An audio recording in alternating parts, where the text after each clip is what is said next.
Mon petit padawan, est-ce que ça t'arrive trop souvent de te prendre des contres dans la tête? Si c'est le cas, il faut absolument que tu vois cette vidéo. Je vais te montrer 3 stratégies qui vont réduire d'au moins 50% les contres que tu te prends dans la tronche. Bon, tu vas voir, on ne va pas réinventer la roue, c'est des fondamentaux, mais parfois ça fait du bien de se les faire rappeler parce qu'on a tendance à les oublier ou simplement parfois il y a quelqu'un qui t'a pas donné tous les fondamentaux.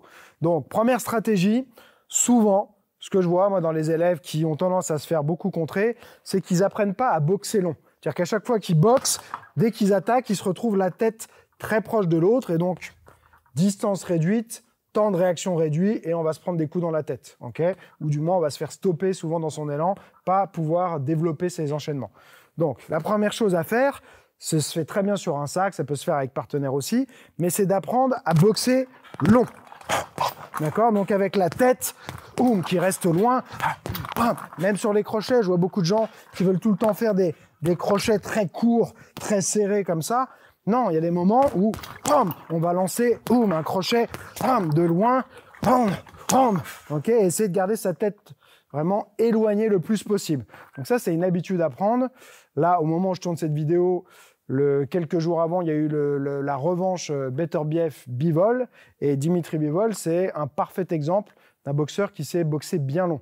Ça ne veut pas dire qu'il ne s'est pas fait contrer une fois, surtout quand on a quelqu'un comme Beterbiev en face, mais souvent, il arrive, si on regarde son combat avec Canelo, Canelo a eu énormément de mal à le toucher parce qu'il savait boxer long, d'accord? Donc et pourtant, c'est pas que c'est tout le temps une erreur, mais on voit beaucoup de boxeurs qui viennent et qui, eux, ils veulent être plus au corps à corps, donc ils vont avoir la tête plus proche, ok? Mais c'est plus risqué et tu as plus de chances de te faire contrer. Pour moi, c'est pas qu'il y en a un qui est vraiment mieux que l'autre, mais c'est qu'il faut savoir faire les deux et s'adapter en fonction de qui on a en face ou de ses propres qualités, ok? Donc je m'entraîne, que ce soit sur mes jabs, sur mes directs du bras arrière, boum, boum, boum, allez lancer, boum, de loin, d'accord? Donc j'essaye d'allonger, boum. Ça veut pas dire que je frappe en bout de course et que j'ai aucune force. Là j'envoie de loin, donc ma tête est loin, boum, mais j'impacte quand même, boum, boum, boum, boum, ok? Donc ça c'est vraiment un point important. Et moi, je trouve que le sac, c'est vraiment l'idéal pour travailler ça parce que même si avec un partenaire, c'est bien, un partenaire, ça va se déplacer, la distance va changer. Et donc, on va, dans un premier temps, quand on n'est pas à l'aise avec ça, on va devoir aussi calculer les changements de distance du partenaire. Là où le sac, il bouge, mais il reste globalement au même endroit. Si moi, j'ai pas la bonne distance, c'est de ma faute, c'est pas la faute de mon partenaire. On retire un paramètre pour faciliter le travail. Et après, bien sûr, ça se remet en application avec partenaire. Donc, apprendre à boxer long. Premier point, très important, passe du temps dessus, fais-toi des rounds, fais du basique. Moi, souvent, là, j'avais plutôt cette tendance, moi, justement, j'aime bien rentrer, être au corps à corps, et c'est pas un truc que je faisais naturellement. Donc, ces derniers temps, je me fais, alors moi, j'aime bien faire des sessions longues.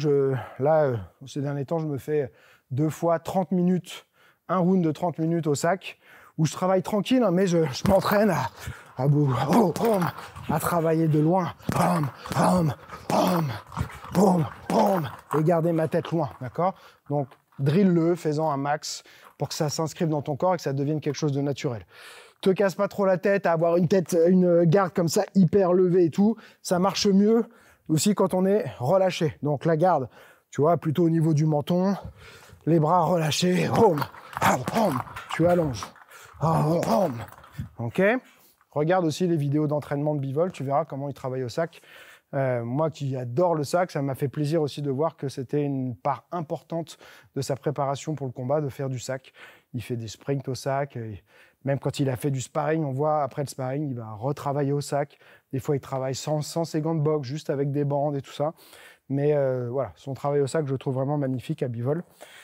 Donc voilà, première stratégie déjà, corriger ça si ce n'était pas le cas, réussir à boxer long et garder ça, toujours se dire, je ne dois pas voir ma tête se rapprocher, je dois pas voir le sac se rapprocher de moi. Si le sac se rapproche de moi, c'est que c'est moi qui me suis rapproché du sac, et donc ma tête est là, beaucoup plus proche que quand je suis ici, boum, boum, boum. Ok. Deuxième stratégie importante, c'est savoir entrer, sortir. Donc qu'est-ce que ça veut dire? Ça veut dire qu'on peut le faire de plusieurs manières, mais c'est la capacité à entrer dans la distance. Là, je veux faire mon jab, même si j'essaie de boxer long, je ne peux pas le toucher, donc je vais avoir besoin d'un déplacement. première mécanique possible, qui est, on va dire, la plus rapide pour rentrer et sortir, c'est simplement déplacer un seul appui, la jambe avant et revenir, d'accord? Encore une fois, ça revient à boxer long en quelque sorte, c'est-à-dire que je fais pas ça, où je me retrouve très près, et sur la suite, je vais être bien placé peut-être pour enchaîner, mais je suis à distance de me faire contrer aussi. Je vais aller tester, boum, la réaction, boum, en mettant un petit pas, et tout de suite, je ressors, ok? Donc de là, je m'entraîne, boum, boum, boum. Après, voilà, ça se mixe avec le fait de boxer long. Je peux avancer juste la jambe avant, boum, pivoter le bras arrière. Comme le bras arrière, théoriquement, si tu as bien appris à bien pivoter ton corps, tu vas pouvoir aller plus loin avec ton bras arrière qu'avec ton bras avant. Ça paraît parfois bizarre quand on le dit parce qu'on se dit le bras est derrière, donc il est plus loin de la cible, donc il n'y a pas de raison qu'il aille plus loin. Mais réellement, si je suis là, je suis bras tendu, ok, sur le sac, je vais pivoter. Regarde, je suis bras plié, d'accord, et encore, je peux aller beaucoup plus loin. Donc mon bras arrière va plus loin que mon bras avant si je sais pivoter, d'accord? Encore une fois, erreur fréquente, quand on veut envoyer son bras arrière, en direct, il y a beaucoup de gens qui ne savent pas pivoter. C'est-à-dire qu'un pivot, pour moi, c'est écraser au sol, le corps va se mettre en rotation, ok, la hanche, l'épaule vont passer devant. Ce que je vois souvent et qui résulte dans le fait de rapprocher sa tête, c'est que ce n'est pas un pivot, c'est une poussée. Beaucoup de gens, quand ils envoient leur bras arrière, la hanche ne participe pas vraiment et ils font ça. Donc, quand tu leur dis qu'il faut que le talon se lève derrière, ok, ils poussent dessus, le talon se lève. Mais là, c'est une poussée, ma tête se rapproche, versus ma tête. Moi, ce que j'aime bien dire, c'est t'imagines qu'il y a quelqu'un qui a la main sur ton front, qui te tient de loin et tu veux le toucher. Donc là, il me pousse au front, je ne peux pas avancer. Il faut que je tourne ici, boum, sans rapprocher, d'accord? Et donc la rotation, c'est écraser. Les orteils doivent se plier, ok? Beaucoup de gens ont du mal à plier les orteils aussi. Tout con, hein, mais faut pas, si tu n'y arrives pas, hop, ce qu'on appelle un peu la position de Seiza en japonais. Je vais me mettre ici, les orteils pliés. Alors, si tu as des chaussures qui ne sont pas souples, il faut le faire pieds nus. Hein, et tu vas passer du temps dessus, là-dessus. Tu vois, si c'est trop dur, tu peux mettre une jambe devant et puis doser un peu plus le poids que tu vas mettre dessus. Okay, et de là, tu vas retrouver cette position. Quand tu vas tourner, boum, tu vas écraser là, sans pousser. Okay, ce qui fait que là, je suis trop loin pour mon jab. Okay, mon direct de l'arrière pourrait toucher, mais si je veux quand même toucher avec mon jab, j'ai juste à avancer un peu ma jambe avant, boum, pivoter l'arrière et ressortir. Okay, donc, sur les différentes mécaniques qu'on va pouvoir utiliser, il y a la première option, j'avance que ma jambe avant. Okay, donc, je suis là, soit, là, j'ai pas eu besoin d'avancer énormément, je peux tourner pour toucher et ressortir 1, 2. Okay, donc, c'est 1, 2. Soit dans mon pivot, je peux aussi, pour rajouter de la puissance, pour faire attention à ne pas avancer la tête quand même, avancer un peu en pivotant, c'est-à-dire j'ai fait 1, et là, mon pied va pas seulement tourner, mais tourner et avancer un peu. Boum, pour venir chercher là. Okay, et ensuite, je ressors 1, 2. Donc, je vais avoir soit un temps sur l'attaque, deuxième sur place, je ressors 1, 2, soit 2 temps sur l'attaque, 1, 2 déplacements, et 1, 2, d'accord? Si on fait sans les bras, ça fait 1, 2, 1, 2, 1, 2, 1, 2, ok? Et ça, je le vois, c'est aussi une des raisons pour lesquelles il y en a beaucoup qui se font contrer, c'est qu'ils ne savent pas ressortir. C'est-à-dire qu'ils arrivent, ils rentrent, et ils restent en face. Si tu restes en face de quelqu'un, et surtout si tu t'arrêtes de frapper, ou tu te mets comme ça, c'est une invitation pour que l'autre te contre, ok?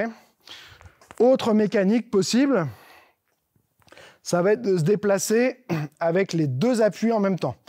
Un peu plus risqué parce qu'on se jette un petit peu plus. Si on le fait bien en gardant la tête en arrière, ça marche aussi, hein, d'accord? Donc je vais faire, au lieu de faire par exemple 1 et 2, je vais sur le premier déplacer les 2 appuis. Donc ça va être ça. D'accord? Donc déjà, tu peux le travailler qu'avec ton jab.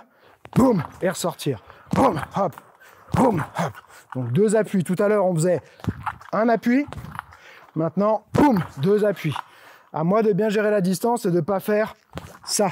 Okay, Je le fais, regarde ici, en essayant de boxer long. Boum, boum. Ok, ma tête reste loin.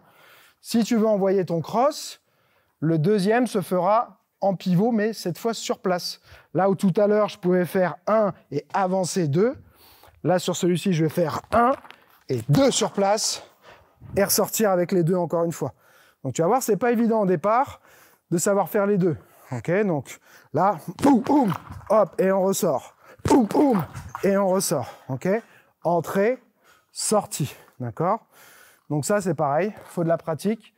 Il faut passer du temps sur les 2 et au départ, on va avoir du mal à passer de l'un à l'autre. Donc moi, j'aime bien, par exemple, une fois que tu maîtrises, me faire un petit challenge, de me dire, je vais faire entrée-sortie avec un appui, 2 fois, et sur le dernier, je vais rentrer avec les 2 et ressortir avec les 2. Tu vois, donc je vais faire 1, 2, boum, et je ressors. Et tu vois, là, je suis loin. OK?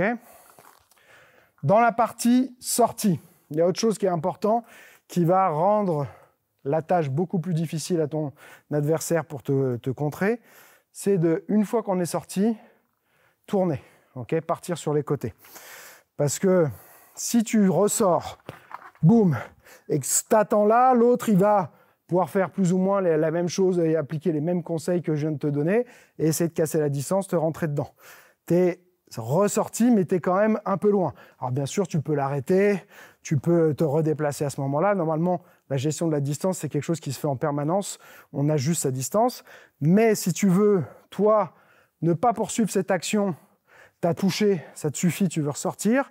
Quand tu vas ressortir, que ce soit en 2 temps, 1, 2 ou 1 temps, derrière, tu vas aller partir sur un côté. Okay ? Et là, on peut faire les 2 côtés. Souvent, on te dit, faut pas tourner du côté du bras fort, donc du bras arrière de l'adversaire. Ça, c'est quand on est dans la distance, d'accord?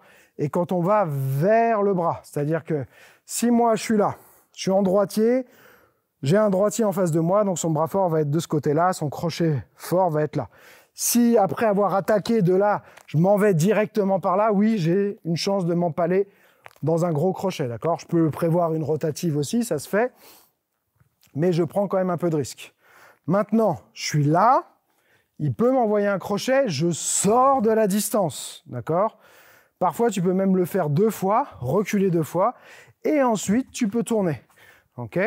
Quand tu vas tourner, tu peux le faire en allant par là-bas, c'est-à-dire là où tu vas un peu te rapprocher de lui, mais tu peux aussi tourner en allant plutôt vers l'arrière. Donc, continuer à casser de la distance. Okay ? Donc ça, c'est une habitude intéressante, c'est je rentre, oum, et je tourne. Tu vois ? Et hop, boum, et je désaxe. D'accord ? Donc à chaque fois, ça va être une sortie un peu en L. D'accord ? Ou du moins une sorte de virage. Tac, tac, ou tac, tac. D'accord ? Mais ce qui est important, c'est de sortir suffisamment pour plus être dans le périmètre, la zone d'attaque de ton adversaire. Si tu le fais dans son périmètre où il peut te toucher, tu prends un risque. D'accord ? Donc, une fois que tu as maîtrisé déjà les entrées-sorties, hein, et je peux le faire sur 2 temps aussi, poum, poum, poum, boum, et je me désaxe. Ok ? Très important. Là, tout de suite, l'autre va avoir du mal à te cadrer, il va devoir se jeter sur toi s'il veut te contrer, c'est là où tu peux aussi le cueillir. Okay ? Mais toi, en tout cas, tu es en sécurité, tu as touché, tu as boxé long, hop, et tu es sorti. Okay ? Donc ça, c'est aussi quelque chose qui va complètement changer la donne pour toi. Je le laisse, on va dire, dans la partie conseil du travail entrée-sortie. C'est juste qu'il faut penser entrer, sortir et continuer à sortir, mais sur les côtés. Okay ? Ça ne se finit pas quand tu es sorti juste une fois. Tu peux aussi accentuer la sortie. Donc c'est un déplacement qui est un peu moins bien dans le sens où on n'est pas en position de frapper. Donc il y en a qui vont dire « Ah, il ne faut jamais faire ça et tout, parce que si on te chope à ce moment-là, tu ne pourras rien faire. » C'est le pas chassé. Donc ça va être... Là, je vais avoir plus de mal à couvrir beaucoup de distance en faisant jambe arrière, jambe avant, qu'en faisant jambe avant, jambe arrière. Donc ça peut arriver que, tu vois, je casse la distance et je fais un grand pas chassé et ensuite je tourne. D'accord ? Je viens piquer, Ouh, ouh, ouh. Et ensuite, je désaxe. D'accord? Donc, ce pas chassé là, tu peux le faire soit directement, soit si ça te dérange de le faire tout de suite, tout ça, tu peux sortir comme on a vu et ensuite le faire. Boum. D'accord? Donc, soit tu rentres en un temps, tu ressors en deux temps, ou, pardon, là, hop, et ensuite je chasse. Là, ici, tu vois, je ressors, hop, et ensuite je chasse et je pars sur le côté. Ok, donc ça, pareil, ça fait partie des choses à bosser. Le sac, c'est très bien pour ça, si tu as de l'espace, un minimum d'espace. Ça se travaille avec partenaire aussi. Tu peux demander au partenaire d'essayer de te suivre, de te toucher pour voir si tu sors ou pas à bonne distance. Troisième conseil. Pareil, ça c'est quelque chose qu'on apprend souvent. Pour moi, à un niveau un petit peu plus avancé que celui du débutant, c'est de sortir sa tête de l'axe. Donc, souvent, quand on commence à apprendre à boxer, c'est bien dans l'axe, tu vois. On apprend à cacher son menton, se cacher derrière son épaule, ici, d'accord. Mais si sur un 1-2, ma tête reste au même endroit, ben on va me trouver plus facilement que si ma tête bouge. Donc, ça ne veut pas dire qu'il faut le faire tout le temps, mais il faut savoir envoyer des jabs avec la tête qui part sur le côté, les crosses avec la tête qui part sur le côté. Donc ça, encore une fois, tu le travailles là, au lieu de tout le temps attaquer avec ta tête qui reste au milieu, tu sors, d'accord? Donc, quand tu vas sur le bras arrière, moi j'aime bien faire un petit pas extérieur ici et venir à côté, d'accord? Je peux le faire là, où je vais faire un rebond, revenir ici, mais je peux le faire aussi où je vais rebondir et mettre ma tête, tu vois, au lieu de faire là, 1, 2, ma tête est en face, je vais faire 1, 2, ma tête à l'extérieur. Donc je viens sortir ma tête de l'axe ici, d'accord? Donc et sur mon jab et sur mon crochet, donc là ça, tu vois, au lieu de faire boum, boum, là, 1, 2, ma tête est restée plus ou moins au même endroit, je vais quand j'envoie le crochet, tu vois, la tête, elle passe, déplacer sa tête, ok? Après, à savoir, plus tu restes longtemps, plus tu risques, bien sûr, de te faire contrer, hein. D'accord? Donc, ce travail-là, hop, et je ressors, je travaille loin, je sors la tête de l'axe, je travaille en bas, je travaille en haut, apprendre à sortir de sa tête de l'axe. Et même sur les crochets, on peut rester là, mais on peut aussi accompagner, là, sur le crochet, avec les mouvements de tête, ok. Donc ça aussi, ça va rendre la tâche beaucoup plus dure à ton adversaire pour réussir à te toucher, parce que tu es une cible vraiment plus mouvante, d'accord, que si je viens là, tu vois, là, ma tête, elle bouge un peu, mais elle reste beaucoup dans le même périmètre. Alors que si je viens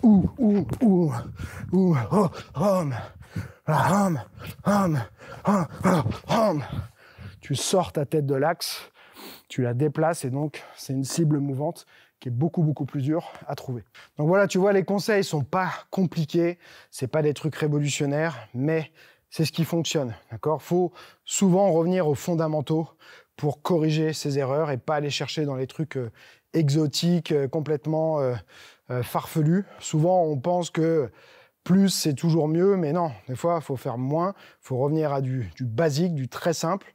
Bivol, c'est le parfait exemple, il n'a pas une boxe flashy où il fait des choses compliquées, c'est des fondamentaux maîtrisés à l'excellence, et ça fait un super boxeur. Donc, essaye de prendre plutôt cette approche-là. Si tu as du mal un petit peu à savoir comment mettre tout ça en place, tu peux tester gratuitement le Jedi Club. C'est mon application qui est disponible et en version web et en version app mobile, où tu peux retrouver des centaines d'entraînements avec des thèmes et tout ça, en shadow, au sac de frappe et tout. Tu as 7 jours d'essai gratuit. Le lien est dans la description. Je te souhaite un joyeux entraînement et n'oublie pas, celui qui croit savoir n'apprend plus, alors garde l'esprit ouvert.